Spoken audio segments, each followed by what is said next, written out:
Bonjour à tous et bienvenue dans ce journal. Voici tout de suite les titres que nous allons développer dans cette édition. La fibre va bientôt arriver dans les zones rurales du Val d'Oise. L'opérateur TDF a été choisi par le département pour déployer le réseau. Les travaux vont commencer cette année pour s'échelonner jusqu'en 2019. Toutes les explications dans un instant. À Herblay, le dispositif Cœur à l'école permet de chanter pendant les heures de cours pour mieux vivre ensemble. 4 classes de primaire font partie du projet et à la fin de l'année, les apprentis chanteurs se produiront sur scène. Reportage en fin de journal. Le déploiement de la fibre optique se poursuit à grands pas dans le Val d'Oise. Après les zones plus denses, les travaux vont maintenant commencer dans le Vexin et le nord du département, la partie la moins peuplée du territoire. Et c'est l'opérateur TDF qui a été retenu par Val d'Oise Numérique pour déployer le réseau. Toutes les explications avec Angélique Boilet. C'est le dernier grand chantier du déploiement du très haut débit dans le Val d'Oise. Objectif du conseil départemental, tenir sa promesse que tous les Valdoisiens aient accès à la fibre optique d'ici 2020 au plus tard. Après les zones urbanisées, la fibre va désormais être déployée dans toute la partie la moins dense, le Vexin et le Nord, sur plus de la moitié du département, là où les opérateurs n'ont pas prévu de le faire, faute de rentabilité. Et c'est le groupe TDF, connu jusque-là pour la diffusion audiovisuelle, qui a été mandaté. Il a été défini par l'ARCEP, l'autorité de régulation de l'État, l'autorité nationale, des zones où l'initiative privée est seule habilitée à se développer et d'autres où les collectivités ont la possibilité de prendre des initiatives.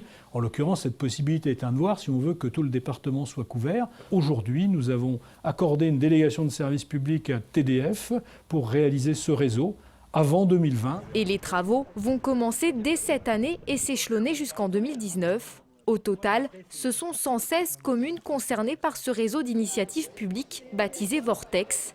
84 000 foyers, 1000 entreprises et 300 sites publics vont donc être raccordés à la fibre optique, avec en priorité le raccordement des villes à faible débit, à l'image d'Hérouville, petite commune du Vexin d'un peu plus de 600 habitants. Ça va permettre à nos administrés d'accéder à l'offre Internet, non seulement pour avoir du contenu web tout bête, mais aussi par rapport à l'offre de télévision, l'offre de téléphonie qui est complètement inaccessible aujourd'hui.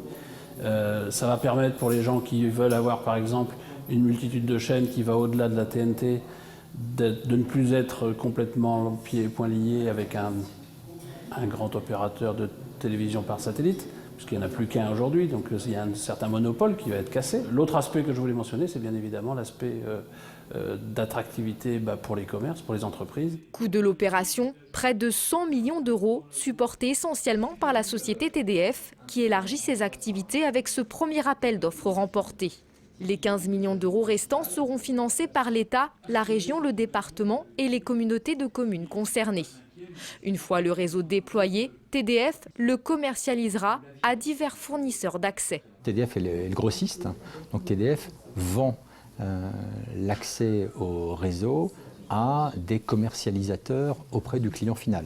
Donc le monsieur tout le monde recevra en fait la fibre qui aura été déployée et opérée par TDF, mais elle sera commercialisée, packagée par Orange, SFR, Bouygues, Free, Vitis, Coriolis et d'autres.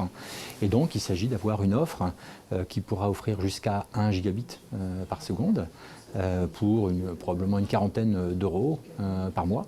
Des conditions assez standards en fait d'accès donc au meilleur du très très haut débit fixe en France. Le Val d'Oise est le département de Grande Couronne où la fibre optique se déploie le plus vite en Île-de-France. À Argenteuil, le Parti socialiste du Val d'Oise est inquiet de la situation chez Dassault. Selon la CGT, Dassault Aviation s'apprête à mettre en place un plan de restructuration. Sur le site d'Argenteuil, 200 à 300 salariés pourraient être concernés en raison d'un transfert d'activité.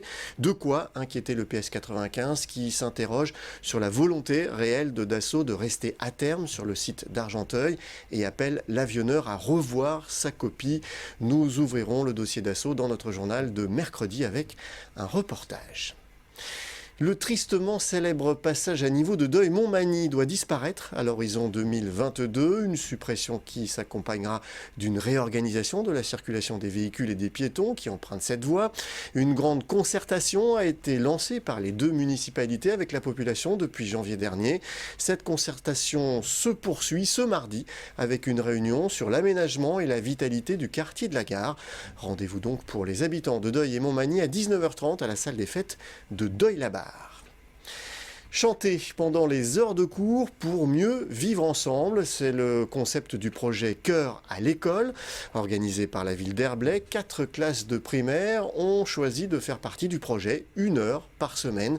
Des élèves de CE2, CM1 et CM2 se retrouvent au conservatoire de la ville, entourés d'une professeure de chant et d'un chef de chœur.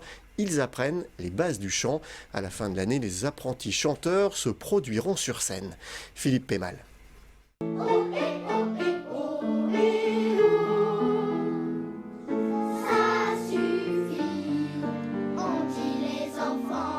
Ambiance joyeuse pour ce cours de chant un peu spécial. Nous sommes au conservatoire, mais ces enfants ne sont pas en vacances. Ce cours fait partie de leur programme scolaire, un projet appelé Chœur à l'école, voulu par la ville d'Herblay. Le projet Chœur à l'école, on l'a choisi délibérément au sein de la ville pour justement développer le chant choral sur la ville, parce qu'on a un projet lyrique qui est développé depuis une vingtaine d'années, et donc on a cette sensibilité sur Herblay pour le chant lyrique et le chant choral en particulier, sur lequel on met le focus cette année avec l'oratorio qui sera présenté au mois d'avril au théâtre Roger Barra d'Herblay. La professeure de chant, c'est elle, Isabelle. Pendant 1 heure, elle initie les enfants au chant. Au programme, des exercices pour apprendre à placer leur voix et des chansons en français chantées en groupe. Tout le monde, à un moment donné, est content d'utiliser sa voix. Qu'elle soit parlée ou chantée, c'est notre personnalité. C'est une façon de s'exprimer. Voilà. Et puis, le fait de travailler en chœur avec une équipe, on va dire, ça apprend aussi un certain sens collectif qu'il est difficile de trouver quand on est petit. Écoute de l'autre. Participer avec tout son être à une réalisation commune. Les cours d'1 heure s'étalent sur l'année scolaire. 4 classes sont concernées, du CE2 au CM2. Pour ces enfants, c'est avant tout l'occasion de chanter tous ensemble. Moi, ce qui me plaît, c'est que tout le monde chante, quoi. Enfin, on chante tous en groupe et on se sent moins seul. Déjà, moi, je sais pas trop chanter, donc on m'apprend à chanter déjà. Et d'être en groupe, c'est bien parce qu'au moins, toute la classe vit ça. Ça sert à avoir une meilleure voix quand on parle.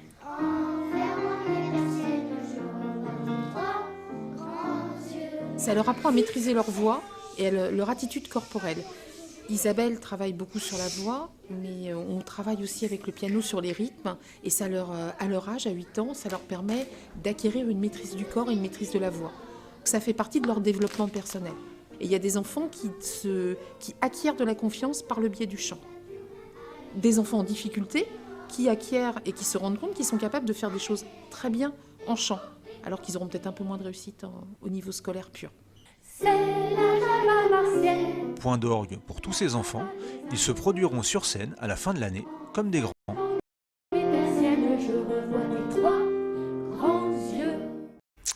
Voilà, ce journal est terminé. Je vous en rappelle le principal titre. La fibre va bientôt arriver dans les zones rurales du Val d'Oise. L'opérateur TDF a été choisi par le département pour déployer le réseau. Les travaux vont commencer cette année pour s'échelonner jusqu'en 2019. Merci d'avoir suivi ce journal. N'oubliez pas que l'info continue sur notre site veunews.fr. À demain.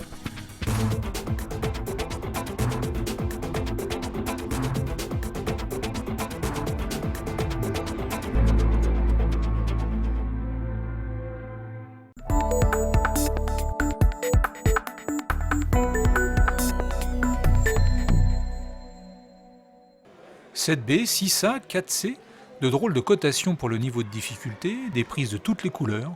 À première vue, l'escalade indoor semble un sport bien compliqué. Pourtant, rien de plus simple pour pratiquer et se faire plaisir. Vos 2 bras, vos 2 jambes, un peu de muscles, et c'est parti. J'aime bien parce que c'est physique et puis ça muscle tout et puis j'aime bien.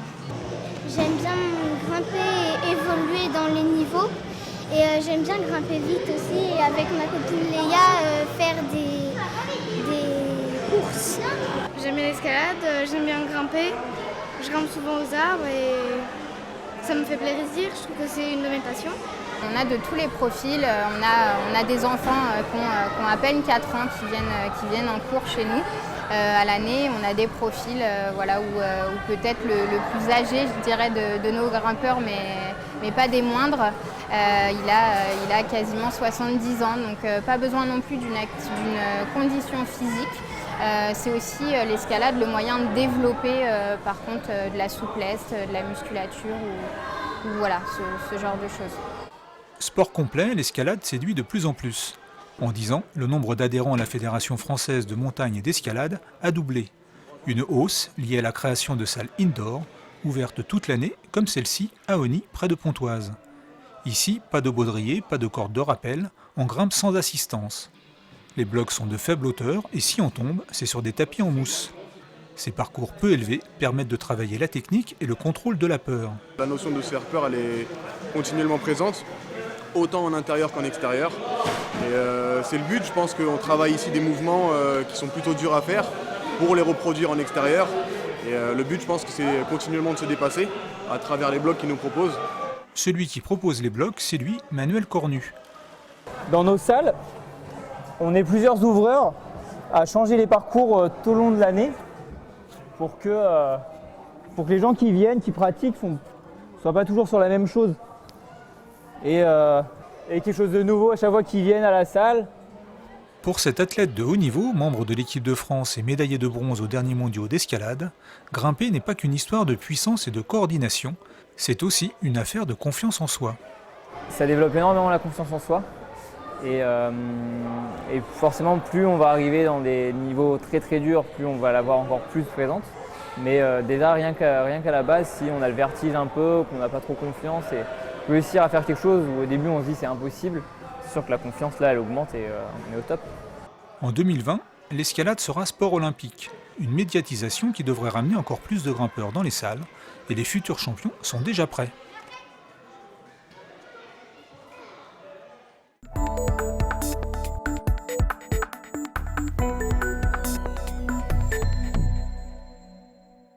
Ce matin, la famille Sargeret ne met pas en bouteille sa bière, mais l'une de ses nouvelles boissons, le Vexin Cola. 6 mois ont été nécessaires pour élaborer la bonne recette. Comment le différencier des autres, c'est qu'il est très doux déjà, il n'y a pas de caféine dedans, il est un tout petit peu moins sucré, peut-être un tout petit peu moins gazeux.